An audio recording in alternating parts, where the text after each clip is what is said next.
Hello बच्चों, आज गया गाइडेंस प्रोग्राम में मैं डॉक्टर कुमारी उषा आप सबका स्वागत करती हूँ।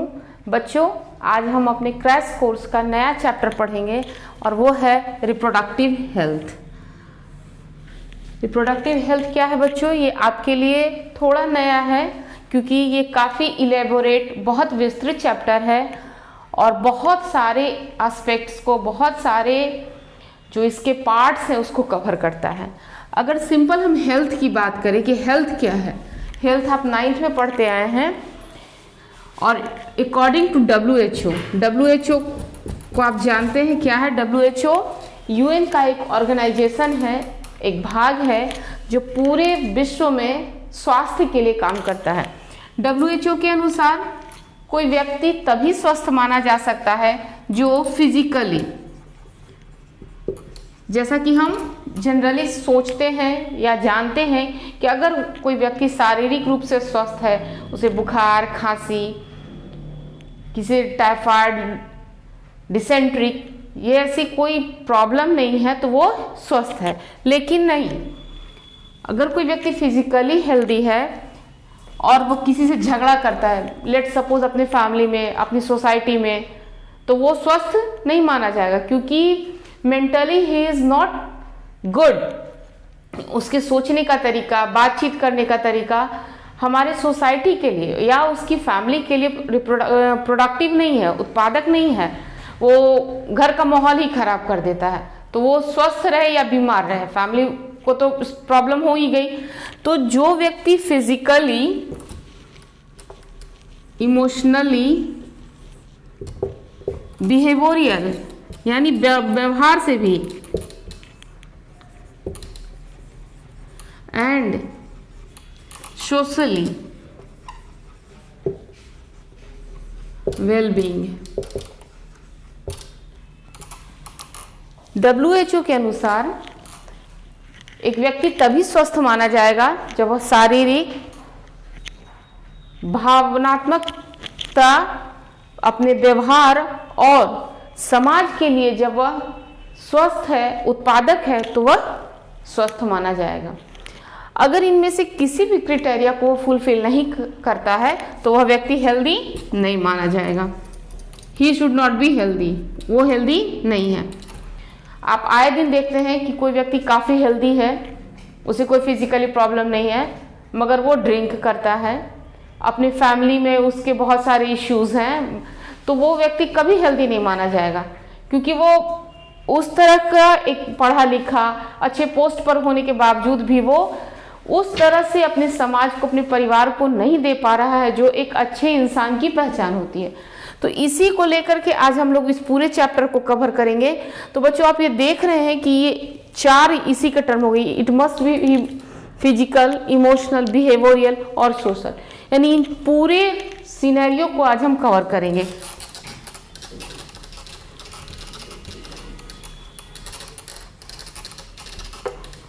हम थोड़ा सा स्लाइड की ओर देखें।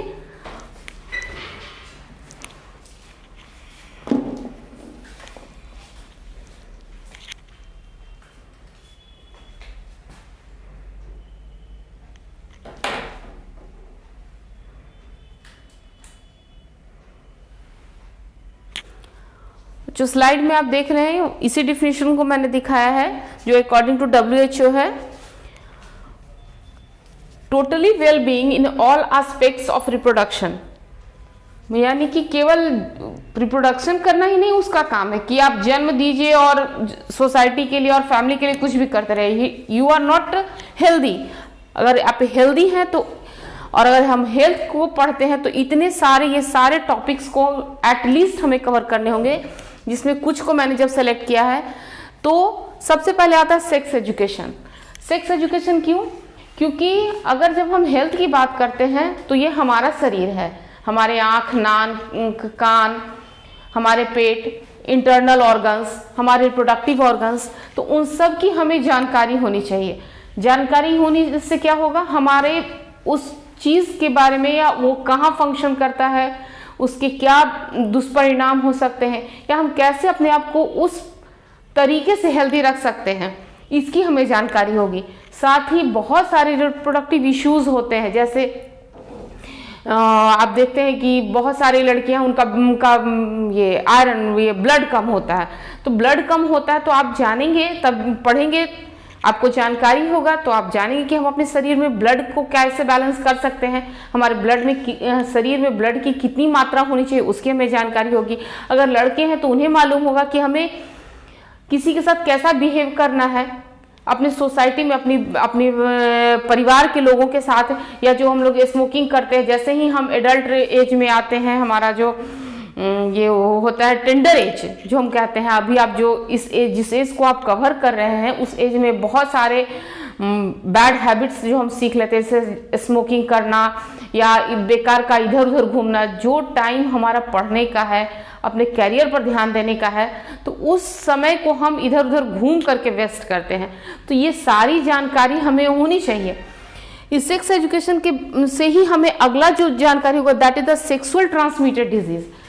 सेक्सुअल ट्रांसमिटेड डिजीज यानी कि पुरुष से स्त्री को और स्त्री से पुरुष को जननेंद्रियों द्वारा, रिप्रोडक्टिव ऑर्गन के द्वारा जो डिजीजें होते हैं उसके बारे में भी हमें जानना होगा, ताकि हम इनका बचाव कर सकें। क्योंकि ये जो एसटीडीज होते हैं बच्चों, वो इतने घातक होते हैं कि ये एट लास्ट कैंसर में कन्वर्ट हो जाते हैं।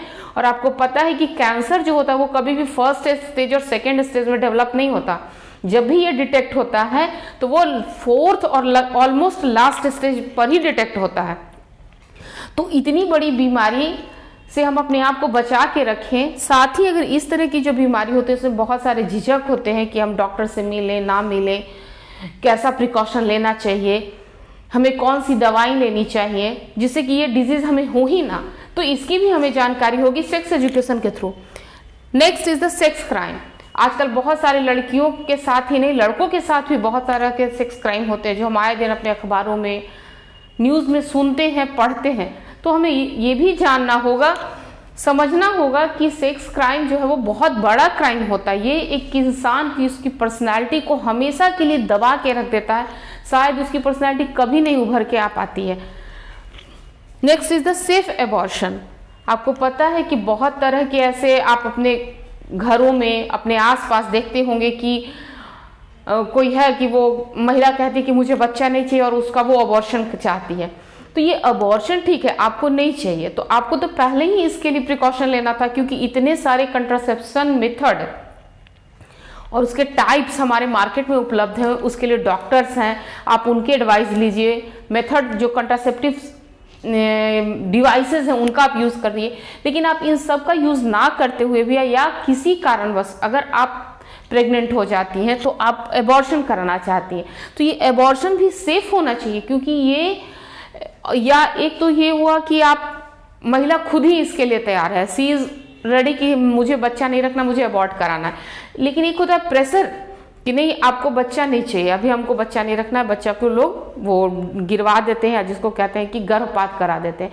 तो ये भी सेफ होना चाहिए, क्योंकि ये बहुत ही इमोशनली अटैच्ड इश्यू होता है। अगर कोई महिला को जब प्रेशर के थ्रू, जैसे कि हम बहुत सारा भ्रूण हत्या का केस देखते हैं, तो वो उस महिला को इमोशनली बहुत ही हरास करता है। और साथ ही साथ अगर ये सही ढंग से ना हो तो फिजिकली वो महिला शायद जब अगली बार माँ बनने के लिए सोचती है तो ये इसके लिए बहुत बड़ा इश्यू हो जाता है, क्योंकि वो कंसीव ही नहीं कर पाती। साथ ही अगर ये एबॉर्शन सही ढंग से नहीं होता है तो उसके यूट्रस में घाव हो जाते हैं और घाव जा करके आगे कैंसर का रूप ले लेते हैं। तो ये भी जानकारी हमें एजुकेशन के थ्रू ही होगी, क्योंकि जानकारी ही सबसे बड़ा हथियार होता है, बहुत बड़ा बचाव होता है। Next is the reproductive disorder. बच्चों, आपने अभी सुना कि एबॉर्शन सेफ होना चाहिए।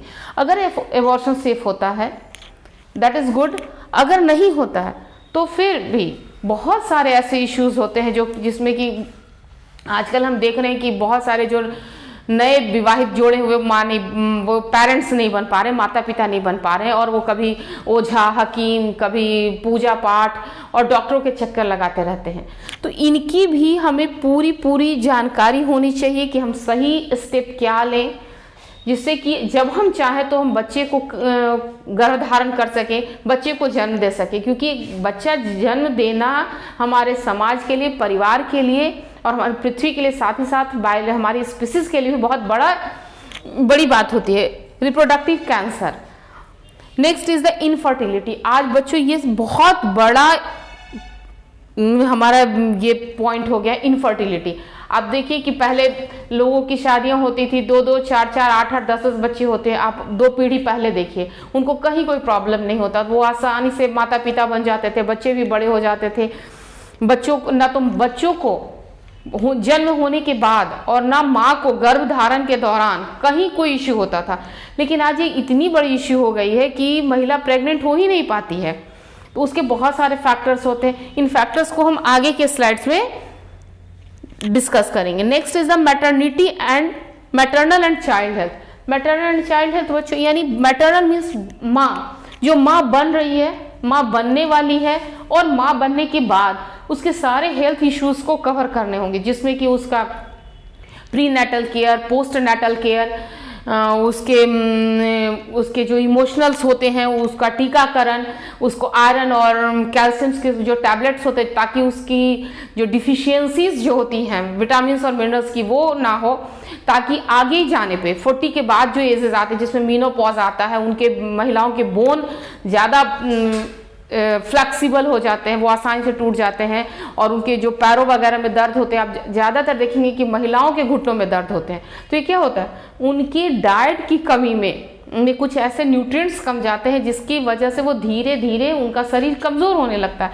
तो इन सब बातों पर ध्यान देना। साथ ही चाइल्ड हेल्थ, जो बच्चा जन्म लिया है उसका इम्यूनाइजेशन होना चाहिए प्रॉपर, उसकी ब्रेस्ट फीडिंग होनी चाहिए, उसको सही तरीके से उसका जन्म होना चाहिए पहले, क्योंकि अगर वो सही तरीके से जन्म नहीं होता है तो बच्चों ऐसे कई एसटीडीज हैं जो बच्चों को जन्म लेते समय अंधा कर देते हैं। जैसे एक सिफिलिस बीमारी है जो गर्भ धारण के वो जन्म लेते समय जब बच्चा माँ के वेजाइनल से निकल रहा होता है तो उस दौरान वो जो बैक्टीरिया है वो बच्चों की आंख में चला जाता है और बच्चा पूरे प्रेगनेंसी के दौरान हेल्दी रहता है, उसकी आंखें भी सही रहती हैं, लेकिन जन्म के दौरान वो आंखें अंधी हो जाती है और वो हमेशा के लिए अंधा हो जाता है। तो we must care for all these things. Next is the menopause. Menopause भी एक बहुत बड़ा इश्यू है, क्योंकि अक्सर जब 50 साल के बाद महिलाएं जब उनका मेंस्ट्रुअल साइकिल बंद होता है, पीरियड बंद होता है, तो वो चिड़चिड़ी हो जाती हैं, उनको अपने अंदर में एक अलग तरह की फीलिंग आने लगती है कि हम ओल्ड हो गए हैं। साथ ही उनके खान पान से रिलेटेड बहुत सारे प्रॉब्लम्स होते हैं। तो इन सारी बातों को भी ध्यान रखना। इसी से रिलेटेड ऑस्टियोपोरोसिस है जो कि बोन की डेंसिटी को बताता है। Next is the family planning. यहाँ जी छूट गया, प्लानिंग यानी हम 2 बच्चों के बीच के अंतर को कैसे रखें।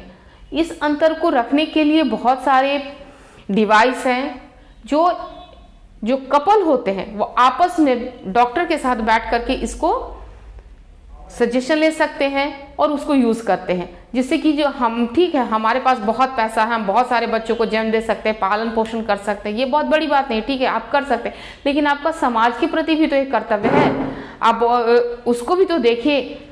तो इन सारी बातों को हम इसमें डिस्कस करते हैं। Next is the adolescence health and many more, यानी बढ़ते बच्चों में, जैसे मैंने अभी आपको बताया कि लड़कियों में खून की कमी होना बहुत आम बात है। एक बहुत अच्छे जगह जॉब कर रही है लड़की और उसको पता ही नहीं है कि उसको ब्रेस्ट कैंसर हो रहा है। You must aware of your body. आप अपने शरीर के बारे में पूरी तरह से जानकारी रखें ताकि आप अपने आप को स्वस्थ रख सकें, ताकि जिससे कि ये जो WHO की जो डिफिनीशन दी गई है वो बिल्कुल सही हो। इसके बाद बच्चों हमारा जो नेक्स्ट स्लाइड कहता है कि अभी जो हमने इतने सारे पॉइंट्स को डिस्कस किए उन सारे पॉइंट्स को हम इन 5 छोटे छोटे पॉइंट्स में डिस्कस कर सकते हैं। जैसे first is the reproductive health and strategy, कैसे हम रिप्रोडक्टिव हेल्थ को मेंटेन करें और उसके लिए हमारे क्या क्या प्लानिंग्स होने चाहिए। Next is the population explosion, जनसंख्या इतनी तेजी से बढ़ रही है उसको हम कैसे एक्सप्लोजन को हम कैसे कंट्रोल कर सकें, उसके लिए हम कंट्रासेप्शन मेथड्स को यूज करेंगे। Next is the MTP, medical termination of pregnancy.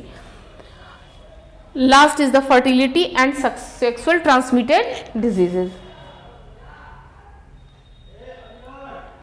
तो अभी हम लोग सबसे पहले स्लाइड को देखें बच्चों, जिसमें एक पहले जैसे एक क्वेश्चन आ सकता है, मैंने यहाँ क्वेश्चन नहीं दिया है लेकिन आप यहाँ पर एक क्वेश्चन को सॉल्व कर सकते हैं जैसे एक क्वेश्चन आता है, इस क्वेश्चन को मैं बोर्ड पे लिख दूंगी कि what do you understand by the reproductive health. Reproductive health से आप क्या समझते हैं? तो इस पर अगर एक डिटेल क्वेश्चन आता है तो आप इन सारे टॉपिक्स को लेते हुए उस पर आप 2-2 लाइन लिख सकते हैं, जो कि मैंने अभी बताया है।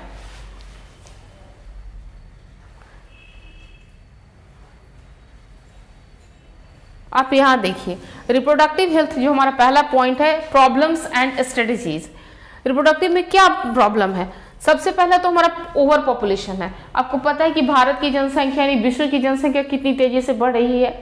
इसका सबसे बड़ा कारण ये हो सकता है कि इतनी मेडिकल फैसिलिटीज आ गई है कि मृत्यु दर जो हो गया है वो कम हो गया है और जन्म दर बढ़ता जा रहा है।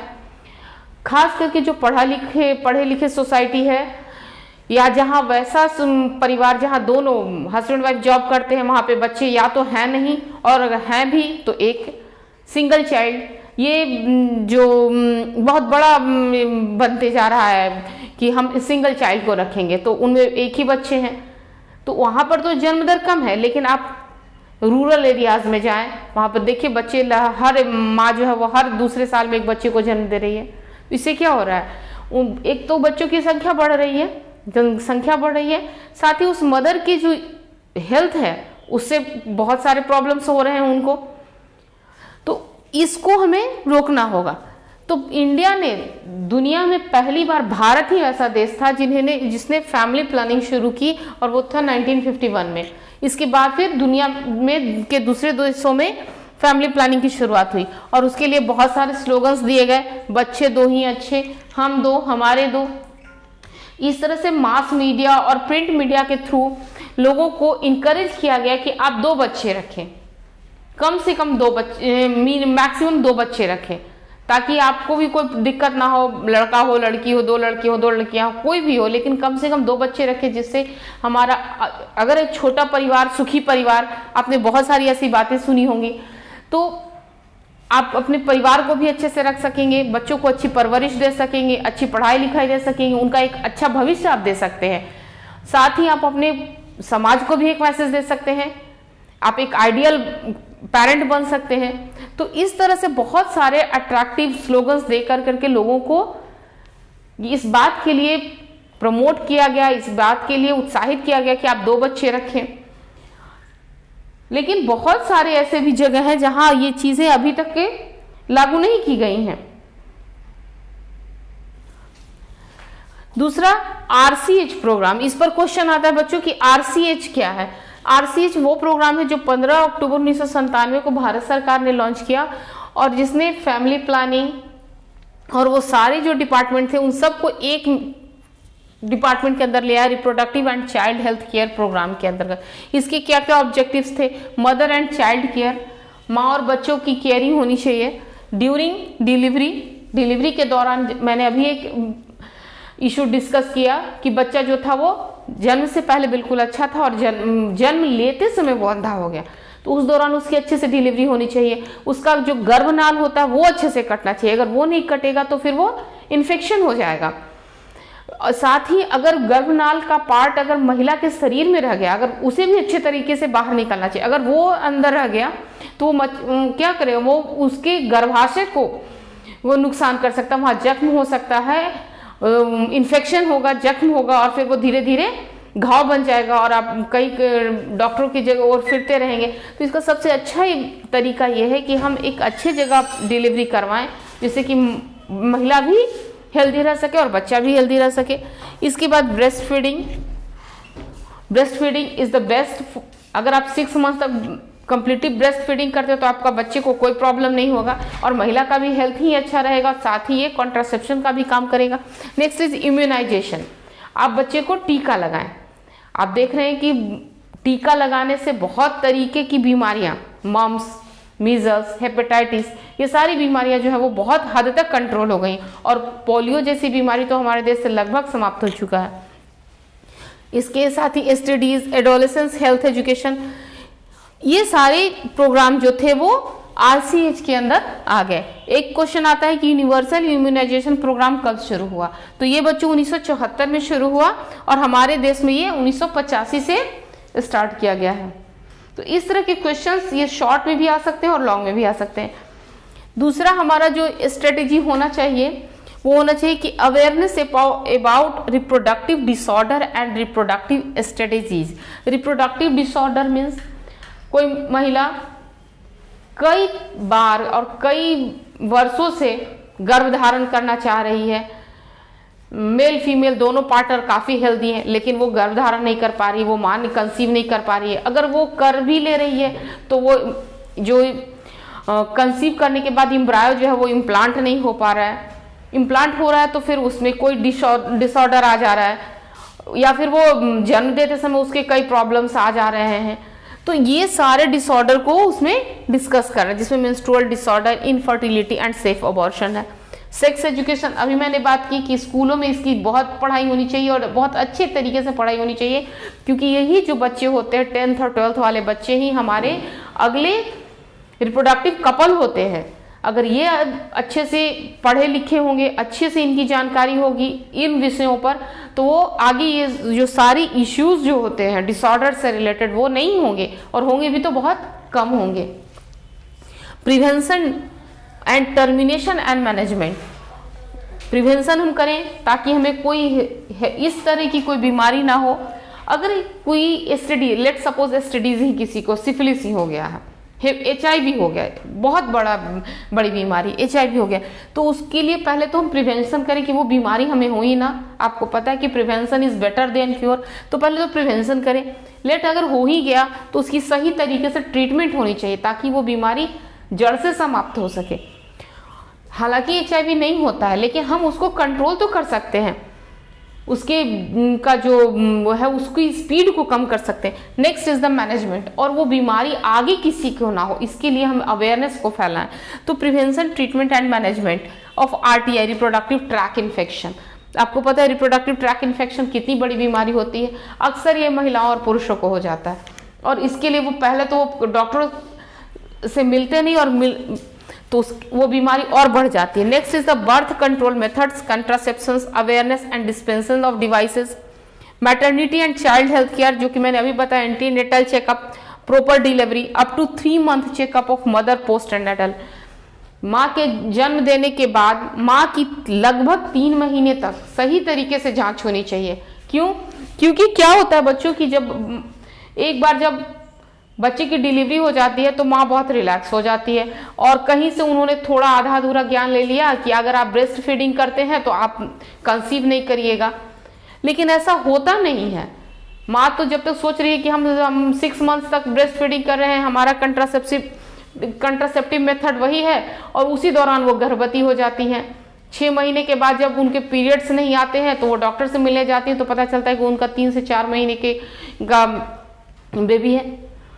तो ये जो उस समय वो या तो बच्चे को कैरी करना नहीं चाहती, या फिर नहीं करना चाहती तो अबॉर्शन कराना चाहती हैं। अब आप सोचिए बच्चों की जो माँ अभी 6 महीने पहले माँ बनी है, अगर वो तुरंत वो गर्भपात कराएगी तो उसके शरीर पर क्या असर होगा, फिर वो बच्चे को कैसे पालेगी। तो उस दौरान ये अवेयरनेस होना चाहिए, कंट्रासेप्शन का अवेयरनेस होना चाहिए। आपने कहीं से ये सुन लिया कि आप 6 महीने तक ब्रेस्ट फीडिंग कराएंगे तो आप नहीं कंसीव करेंगे, लेकिन ये तभी होगा जब आप एक्सक्लूसिवली पूरी तरह से बच्चे को ब्रेस्ट फीडिंग कराएंगे, कहीं से कुछ और नहीं खिलाएंगे पिलाएंगे। क्योंकि जब आप ब्रेस्ट फीडिंग कराते हैं तो आपका LH हार्मोन जो है, ल्यूटिनाइजिंग हार्मोन जो है, वो काफ़ी बड़ा होता है और एस्ट्रोजन को वो कम कर देता है, जिससे कि ओव्यूलेशन नहीं हो पाता, और ओव्यूलेशन नहीं हो पाएगा तो आप जो है वो फर्टिलाइजेशन नहीं होगा, नहीं हो पाएगा, फर्टिलाइजेशन नहीं हो पाएगा, और फर्टिलाइजेशन नहीं होगा तो आपका इम्प्लांटेशन नहीं हो पाएगा। तो जब ये तभी होगा बच्चों जब आप जो माँ जो है वो 6 मंथ तक कंप्लीट ब्रेस्ट फीडिंग पे रहेगी, लेकिन ऐसा होता नहीं है। कहीं से वो आधा अधूरा ज्ञान ले लेती हैं और सोचती हैं कि ऐसा कुछ हो गया, और जब वो वो अबॉर्शन कराते हैं तब वो और बहुत बड़ी बात हो जाती है। अगर वो उसको कैरी करना चाहती है तो आप समझिए कि एक बच्चा उनकी गोदी में और एक बच्चा उनके शरीर में है, तो उस महिला की क्या हालत होगी। तो you must have a good awareness about contraception, awareness, dispensation of devices, maternal and child health care, immunization and breastfeeding। आधा अधूरा ज्ञान जो होता है वो हमेशा हानिकारक होता है। Next is the prevention of sex crime and sex abuses.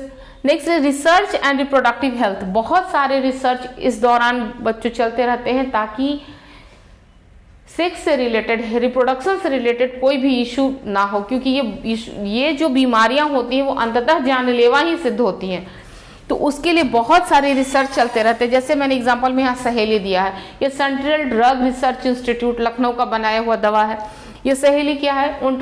Oral contraceptive पिल है। इसे हम गोली की तरह खाते हैं और इसे सप्ताह में सिर्फ 1 दिन खाना होता है और इसमें कोई बहुत बड़ी बात नहीं है। आप इसे अपने रख लीजिए, जैसे आज संडे है तो हम संडे को ये गोली खाएंगे और आप आराम से अपने सेक्सुअल लाइफ को एंजॉय करिए, कहीं कोई प्रॉब्लम नहीं है।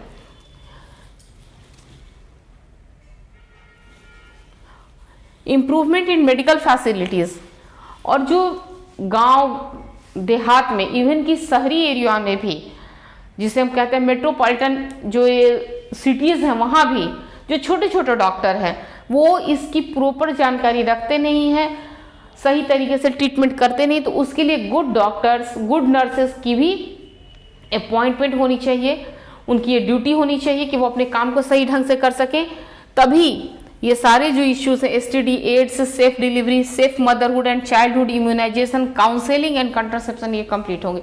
क्योंकि क्या होता है कि गांव में या छोटे छोटे जो नर्स होते हैं, वो जो ट्रेनिंग के दौरान वाले नर्सेज होते हैं, कंपाउंडर्स होते हैं, वो सारे ये काम को करते हैं और वो उसको मिसहैंडल कर देते हैं, केस को मिसहैंडल कर देते हैं, तो फिर वो आगे वो बहुत बड़ा केस बन जाता है।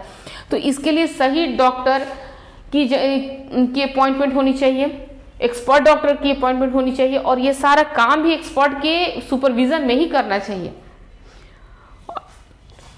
एंड इम्यूनोसेंटीज आपको पता है बच्चों, ये फीमेल फिटिसाइड की जांच के लिए किया जाता है।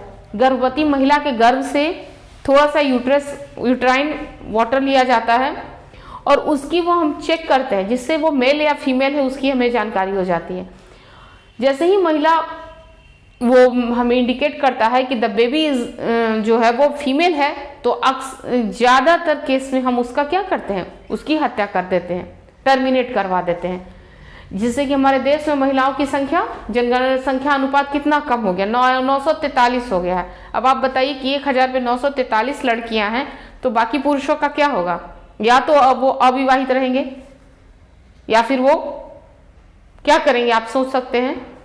तो ये जो साथ ही हमारी सोसाइटी के लिए बहुत खराब मैसेज आता है कि ये जो सोसाइटी है वो घर अपने यहाँ लड़कियों को आगे बढ़ने नहीं देता। जब जन्म नहीं देने दे रहा है तो आगे पढ़ने लिखने, जीवन में कुछ करने का क्या अवसर देगा? तो ये हमारी सोसाइटी के लिए बहुत ही गंदा मैसेज आता है।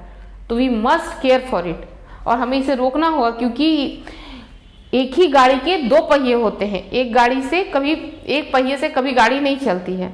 आप बच्चों, आप अभी स्कूल जा रहे हैं, आपको साइकिल मिलती है, साइकिल और पोशाक की राशि मिलती है, तो आप साइकिल को देखिए, वो 2 पहियों से मिलकर के बना होता है। और किसी भी सोसाइटी में लड़कियां कम हैं, महिलाओं की संख्या कम है, तो वो सोसाइटी का फिर उससे बुरा हाल कोई नहीं होगा। बच्चों, हमारा नेक्स्ट टॉपिक है ओवर पॉपुलेशन, बहुत अधिक जनसंख्या क्या होना। और इसको कंट्रोल करने के लिए हम कई सारे काम कर सकते हैं, जिनमें सबसे पहले एजुकेशन, शिक्षा देना कि जनसंख्या, बहुत अधिक जनसंख्या होना कोई बहुत अच्छी बात नहीं है। क्योंकि जनसंख्या जो होती है वो कैसे बढ़ती है? 2 दूना 4 दूना 8 दूना 16, इस हिसाब से बढ़ती है। लेकिन जो रिसोर्सेज हैं वो 1 2 3 4 5 इस रेशियो में बढ़ते हैं। तो उससे क्या होता है, जनसंख्या तो डबल होती जा रही है, डबल क्वाड्रेट 8 होती जा रही है, और जनसंख्या और रिसोर्सेज वो मात्रा बढ़े, तो एक बहुत बड़ा इधर जनसंख्या का हो जाता है और रिसोर्स थोड़ा होता है। आप देखिए, इसका सबसे अच्छा उदाहरण आप देखिए कि मुंबई जैसे शहरों में, एक छोटा सा शहर है और उसकी जनसंख्या कितनी है, लोग सड़कों पे सो रहे हैं, खाने के लिए और पीने के लिए मारामारी हो रही है। तो हमारा ये एक मोरल हमारा पॉइंट बनता है कि हम इसको कंसीडर करें कि हम अपनी जनसंख्या को कम से कम रखें, नियंत्रित रखें, ताकि हमारा इस पृथ्वी के प्रति भी एक कर्तव्य है। अधिक जनसंख्या होने से हम जंगलों को काट रहे हैं, मकान बना रहे हैं, सड़क बना रहे हैं, पुल बना रहे हैं, तो क्या हो रहा है, वो जंगल खत्म होते जा रहे हैं। जंगल खत्म होते जा रहे हैं तो पेड़ खत्म होते जा रहे हैं, और ऑक्सीजन जो CO2 का इमिशन है वो इतना ज़्यादा होते जा रहा है, जिसके कारण ओजोन लेयर डिप्लीशन हो रहा है, एसिड रेन हो रहा है। ये सारे बच्चों, एक कोई भी चीज़ अकेला अपने आप में स्वतंत्र नहीं होता। We all are related to each other. हम एक दूसरे के पूरक भी हैं और एक दूसरे को आगे लेकर चलने वाले भी हैं, न केवल एक दूसरे को कंप्लीट करते हैं। पेड़ नहीं है तो जीवन नहीं है। आप इस चीज़ को समझ सकते हैं कि ओवर पॉपुलेशन से कितनी बड़ी बात होती है। हर दिन अमेजन के जो जंगल होते हैं उसमें से एक फुटबॉल का जो गेम होता है, फुटबॉल गेम का जो कंप्लीट एरिया होता है, उस पूरे एरिया, इतना जंगल हर दिन खत्म होते जा रहा है। तो उससे क्या हो रहा है, हमारी पृथ्वी जो है वो मंगल बनने जा रही है, और हम सोच रहे हैं कि हम मंगल और चांद पे हैं, तो क्यों ना हम अपनी पृथ्वी को ही पृथ्वी बना के रखें। तो इसके लिए हमें सबसे पहले अपने पॉपुलेशन को कंट्रोल करना होगा, क्योंकि जितनी ज़्यादा कम जनसंख्या होगी आवश्यकता भी उतनी ही कम होगी। और इसके लिए हम मास मीडिया से, प्रिंट मीडिया से एक दूसरे का आदर्श बन के, एक परिवार के लिए, एक समाज का आदर्श बन करके अपने आप को एक मैसेज दे सकते हैं। इंसेंटिव्स यानी बहुत सारे छूट। अगर कोई गवर्नमेंट एम्प्लॉय है, उसके 2 बच्चे हैं या 2 लड़कियां ही हैं, तो उसको जल्दी प्रमोशन मिले, उसकी सैलरी जल्दी बढ़े। तो ये सारी इंसेंटिव्स भी हैं जो लोगों को इस बात के लिए तैयार करेंगे कि वो बच्चे को कम रखें। कम बच्चे कम ही अच्छे। मैरिजेबल एज, जो विवाह की उम्र है, वैसे तो भारत सरकार ने 18 और 21 सेट कर रखा है, और हम लोग इसी एज को माने विवाह के लिए, क्योंकि बहुत कम उम्र में विवाह करने पर क्या होता है कि लड़के और लड़कियां मानसिक रूप से तैयार नहीं होते, वो जल्दी अपने फैमिली को बढ़ा लेते हैं। और बहुत अधिक में शादी करने पर क्या होता है कि वो कंसीव नहीं कर पाते, चाहे मेल हो या फीमेल हो, वो कंसीव नहीं कर पाते। तो वहां पर ये एक बहुत बड़ा इश्यू हो जाता है। आप देखिए कि विकसित देशों के, भारत में आज सबसे बड़ा, ये अभी एक फिल्म भी आई थी मिमी, आप उसमें देखिए कि सरोगेसी को लेकर करके विदेशों से लोग भारत में आ रहे हैं और इस काम को करें, क्योंकि वो बहुत, उनके पास बहुत पैसा है, they leave a luxurious life, वो उनसे अच्छा बेटर मेडिकल फैसिलिटीज उन कंट्रीज में है, but they have no child. उनके वहाँ बच्चे हैं ही नहीं, या उनके बच्चे हो नहीं पा रहे हैं। तो वो कहाँ आ रहे हैं, भारत जैसे देशों में आ रहे हैं, जहाँ की महिला आसानी से माँ बन जाती हैं, गरीब हैं, उनको पैसे का लालच देकर के वो सरोगेसी करा लेती हैं और बच्चे को लेके जाती हैं। तो हम इन चीज़ों पर ध्यान दें, क्योंकि हम ही हम अपने पृथ्वी का भविष्य हैं। बच्चों, next is the birth control and contraception. Birth को कंट्रोल करने के लिए जब हम कंट्रासेप्शन मेथड को यूज करेंगे तो बर्थ अपने आप कंट्रोल हो जाएगा। ये एक दूसरे का अपोजिट भी और पूरक भी है। कंट्रासेप्शन का यूज नहीं करेंगे तो बर्थ होगा। तो इसका आप डेफिनेशन देखिए, the method involves prevention of fertilisation and contraception. ये क्या करता है, बर्थ को कंट्रोल करता है on the basis of family planning. Family planning इसी को कहते हैं। ये कितने तरह के हो सकते हैं, 2 तरह के, नेचुरल और आर्टिफिशियल। ये क्वेश्चन आता है, what are the natural methods of contraception. तो इसमें 3 मेथड्स हैं, कैलेंडर मेथड, राइमिक मेथड और पीरियोडिक मेथड। कैलेंडर, राइमिक और पीरियोडिक मेथड वो मेथड है जब उस दौरान कपल क्वाइटस ना करें जब महिला ओव्यूलेशन करती है। एक महिला का अगर 1 जनवरी को उसका मेंस्ट्रुअल साइकिल आता है तो वो उससे 3 दिन पहले और 3 दिन बाद वो क्वाइटस ना करे। उसके बाद वो सेफ जो टाइमिंग है उस दौरान अपना क्वाइटस करे और आराम से अपना सेक्सुअल लाइफ को एंजॉय करे, उसमें कहीं कोई दिक्कत नहीं होगी, वो कंसीव नहीं कर पाएगी। लेकिन इसके लिए बहुत अच्छा गुड मोरल विल पावर होना चाहिए ताकि वो इस दौरान प्रिवेंशन को मेंटेन कर सके। हालांकि इसके चांसेस बहुत ही कम होते हैं। Next is the coitus interruptus method. Coitus interruptus method वो मेथड है कि जब जो इजैक्युलेटरी ऑर्गन है वो वेजाइना में ना इजेक्ट कर करके बाहर करे, तो ये भी एक बहुत बढ़िया मेथड है। Next is the lactation amenorrhoea. Lactation amenorrhoea की मैंने अभी बच्चों बात की कि अगर कोई महिला एक्सक्लूसिवली ब्रेस्ट फीडिंग करती है 6 मंथ तो वो कंप्लीटली कभी भी फर्टिलाइज नहीं हो पाएगी, but it must B exclusive होना चाहिए। ये पूरी तरह से हार्मोनल है। मैंने अभी बताया कि वो एस्ट्रोजन लेवल को बढ़ने ही नहीं देगा, जिससे ओव्यूलेशन नहीं होगा, और ओव्यूलेशन नहीं होगा तो फिर वो कंसीव नहीं कर पाएगी। तो ये नेचुरल मेथड है, लेकिन इसके चांसेस बहुत ही कम होते हैं और इट नीड बहुत स्ट्रांग विल पावर की जरूरत होती है। इसके बाद जो हमारा दूसरा आता है बैरियर मेथड। बैरियर का मतलब ही होता है रोक लगा देना। हम किसी चीज को जब रोक लगा देते हैं तो फर्टिलाइजेशन होगा ही नहीं।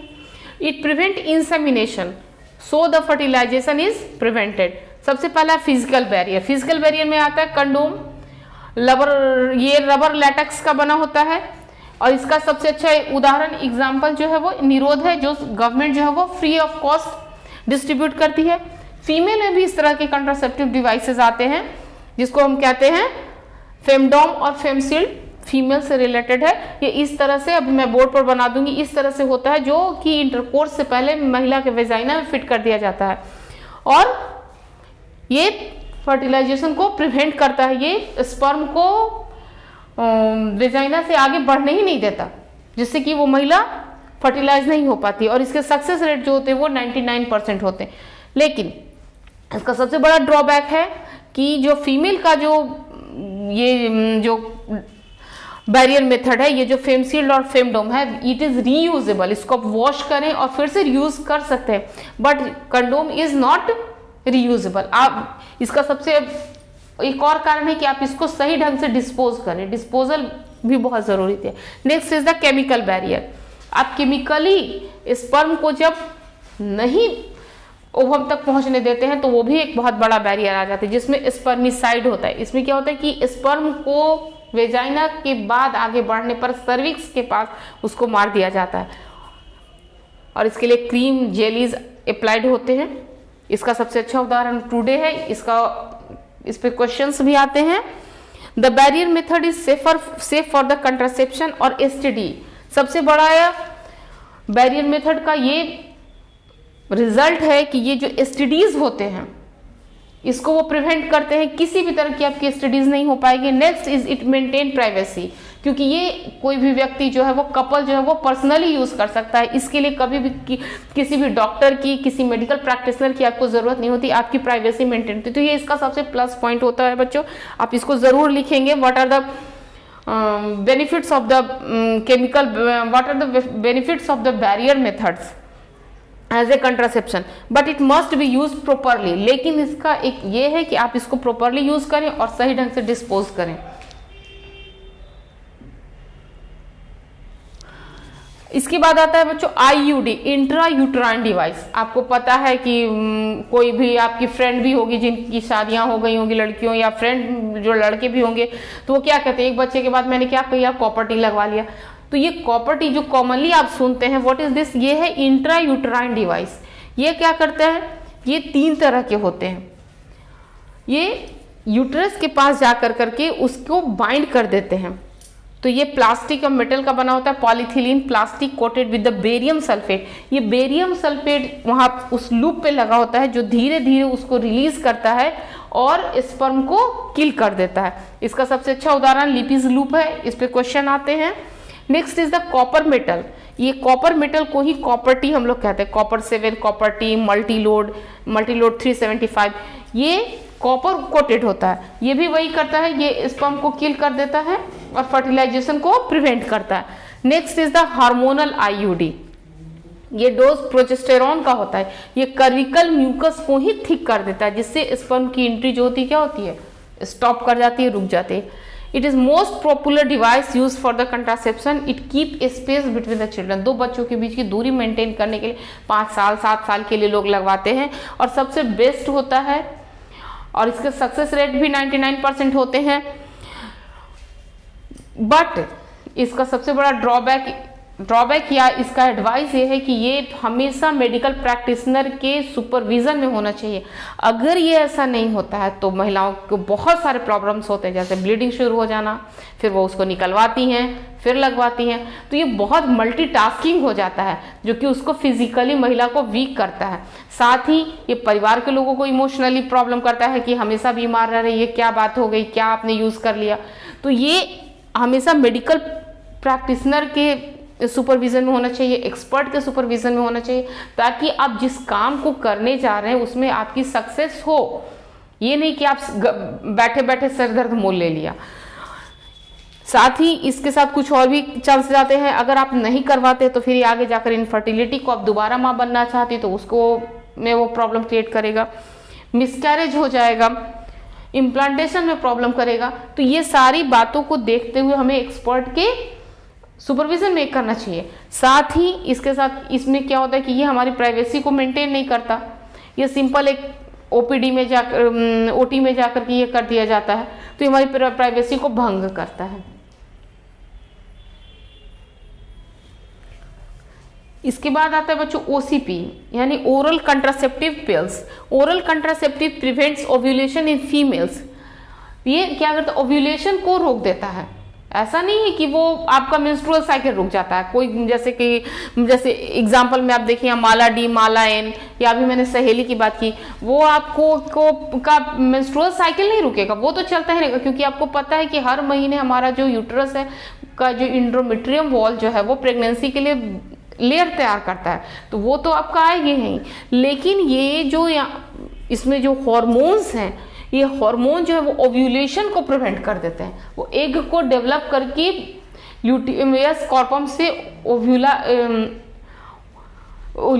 ल्यूटियस कॉर्पम से उसे ओव्यूलाइज होने ही नहीं देते हैं, उसे रिलीज ही नहीं करते हैं, जिसकी वजह से आपका ओवम तो बन नहीं रहा है। तो ये इस तरह से आपके फर्टिलाइजेशन को प्रिवेंट करता है। Next is the emergency contraception, यानी किसी के साथ लेट सपोज किसी महिला के साथ रेप होता है, किसी लड़की के साथ रेप होता है, इट इज बहुत एक जघन्य अपराध है।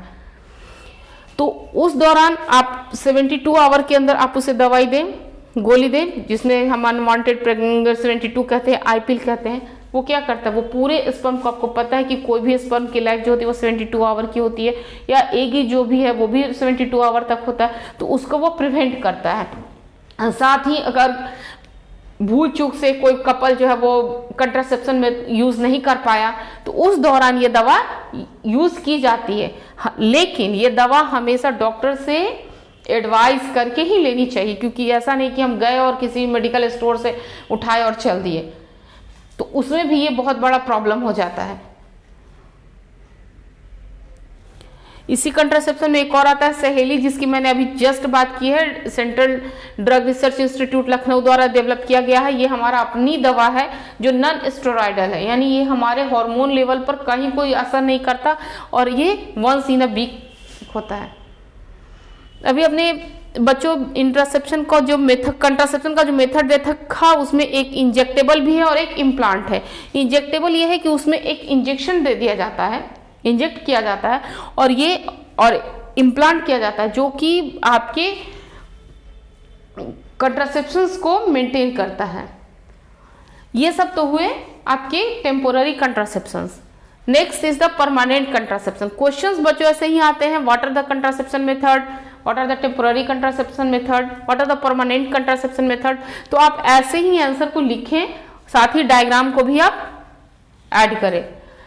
परमानेंट कंट्रासेप्शन मेथड की सबसे बड़ी बात क्या है कि ये इसकी पुअर रिकवरी है।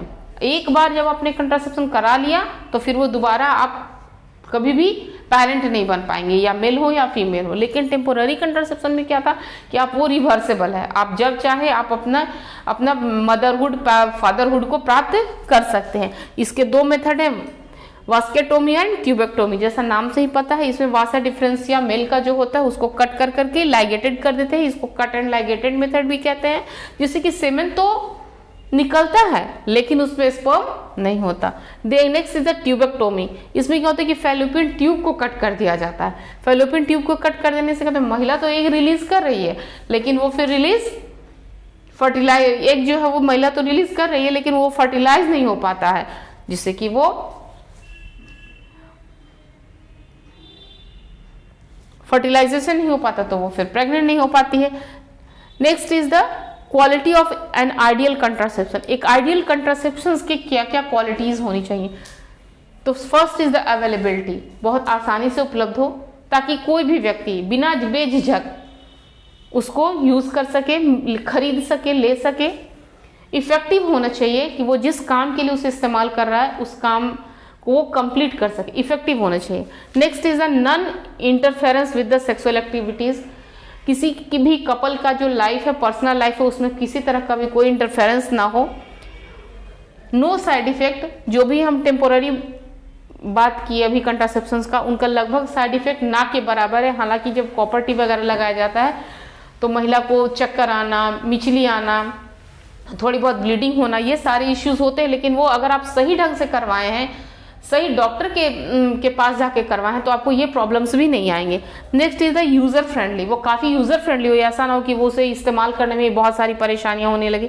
और उसके बाद रिवर्सिबल एंड चीप। वो सस्ती भी होनी चाहिए और उसको हम जब चाहें उसे हम ना यूज़ करें और अपने मदरहुड और पेरेंटहुड को प्राप्त कर सकें। इसके साथ ही बच्चों हमारा कंट्रासेप्शन खत्म होता है और हमारा सबसे नेक्स्ट और मोस्ट बर्निंग इशू आता है, दैट इज द एमटीपी।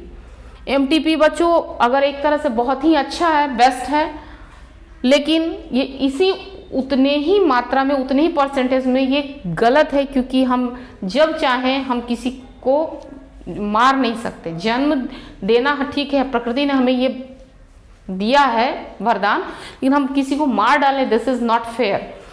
कि हमने कंट्रासेप्शन यूज़ नहीं किया, किसी के साथ कुछ प्रॉब्लम हो गया, या हमने प्रॉपर ब्रेस्ट फीडिंग नहीं कराई और हम अभी बच्चा नहीं चाहते हैं, तो आप उसके लिए पहले से अवेयर होइए।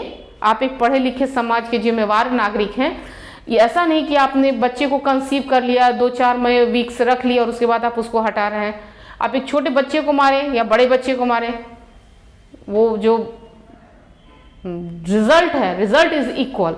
आप किसी की हत्या कर रहे हैं, तो आप इसको, चूंकि बच्चों आप आने वाले भविष्य के पेरेंट्स हैं, तो ये आप इस पर बहुत ज़्यादा ध्यान दें, because there lots of facilities to prevent it. Contraception को यूज़ करिए और इसको प्रिवेंट करिए। मेडिकल टर्मिनेशन ऑफ प्रेगनेंसी, तो सबसे पहले इंटेंशनली और वॉलंटरी, आप सोच समझ के करें या मिसकैरेज से करें, प्रेशर से करें। Pregnancy before full term is called MTP और इंड्यूस्ड एबॉर्शन। हमने एबॉर्शन को इंड्यूस्ड किया है, अपने आप वो नहीं हुआ, उसको मिसकैरेज कहेंगे। हम जानबूझ करके इस बच्चे को हटा रहे हैं। 40 to 50 million of MTPs are preferred in a year all over the world। यानी 1/5 टोटल नंबर ऑफ प्रेगनेंसी जो होती है हर साल इस धरती पर से हटाई जाती है। तो आप समझिए कि ये, आप ये भी सोच सकते हैं कि हमारी जनसंख्या को कंट्रोल करने में बहुत बड़ा रोल प्ले कर रहा है। नो, ये हमारा मोरल नहीं, वी आर ह्यूमन, इंसान है हम जब, क्योंकि हमारा WHO भी कहता है कि वी शुड इमोशनली हेल्दी, तो यहाँ पर हम इमोशनली हेल्दी तो कतई नहीं है कि हम इस तरीके से जनसंख्या को नियंत्रित करने की सोच रहे हैं, तो ये हम नहीं करेंगे। MTP help to decrease population, no. Many countries have not legalized MTP due to emotional, ethical, religious and social issues। बहुत सारे देश में MTP अलाउड है ही नहीं, वो चोरी छुपे कराए तो वो अलग बात है। गवर्नमेंट ऑफ इंडिया ने भी MTP को 1971 में स्ट्रिक्ट कंडीशंस पर इसको लीगल किया है। इलीगल क्यों? इलीगल फीमेल फोर्टिसाइड को देखते हुए, क्योंकि जैसे ही उन्हें पता चलता है महिला है, लड़की है, जय माता दी बोलते हैं वहां के लोग और उसको वो टर्मिनेट कर देते हैं।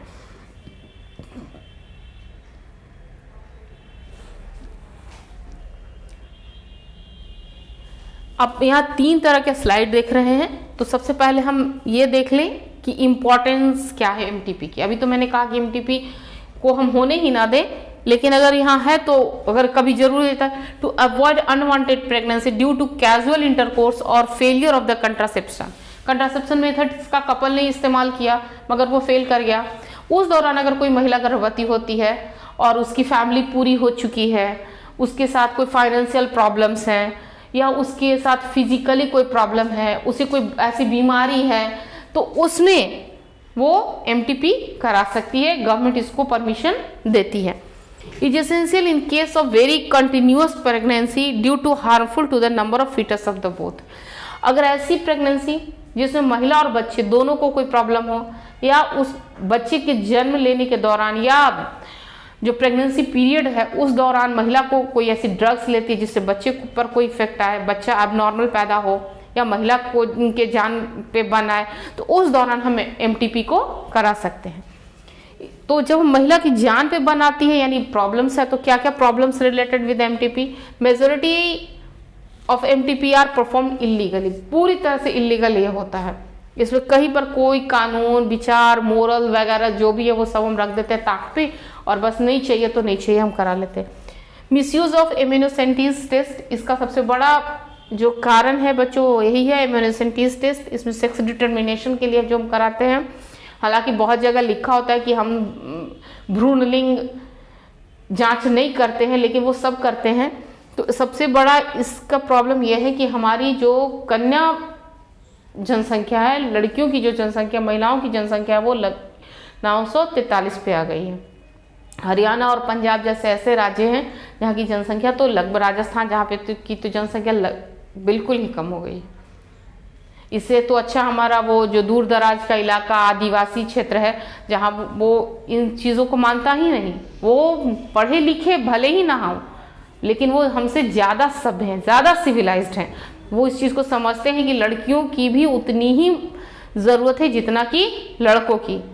आप देखें अपने समाज में जहाँ बहुत ज़्यादा पढ़ा लिखा सोसाइटी है, वहाँ लड़कों की संख्या बहुत ज़्यादा है, लेकिन लड़कियों की संख्या बहुत ही कम है।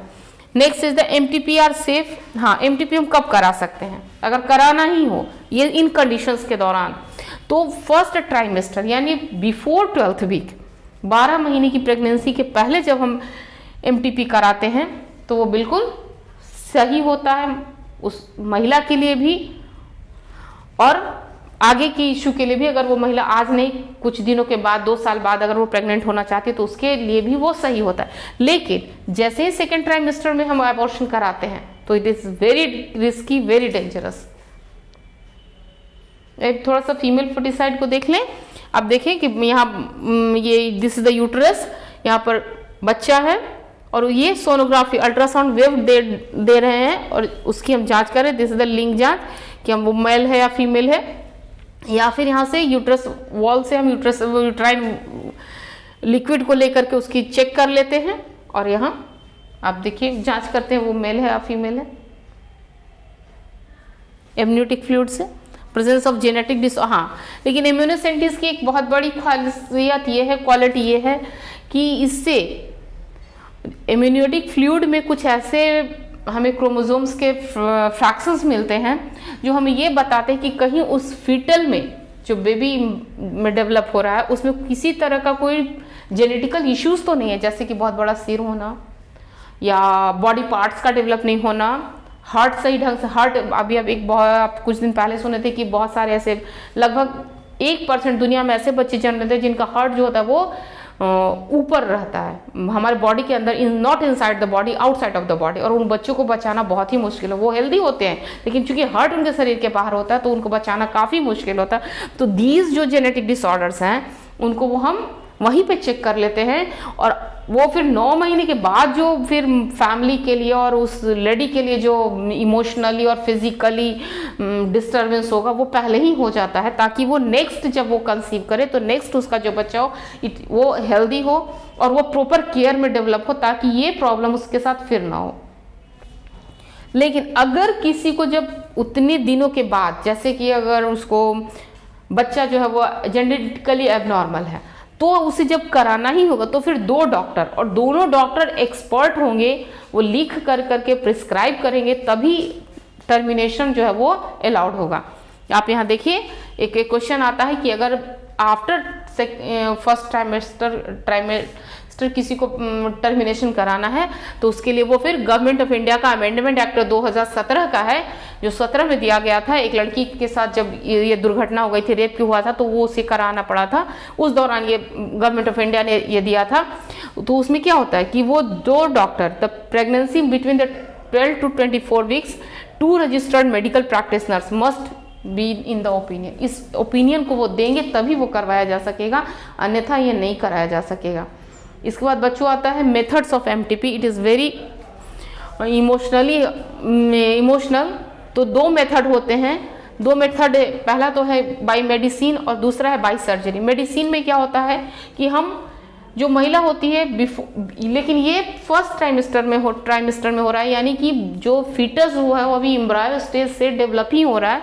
तो 9 वीक्स में उसे मेफिप्रिस्टोन नाम की एक दवा दी जाती है, जिससे उसका जो FH है और LH जो है वो कम जाता है, और जिसके कारण एंडोमेट्रियम वॉल जो है वो अपने आप फीटस को छोड़ना शुरू करता है, और धीरे धीरे वो बच्चा जो वो डाइल्यूट होकर करके निकलना शुरू होता है।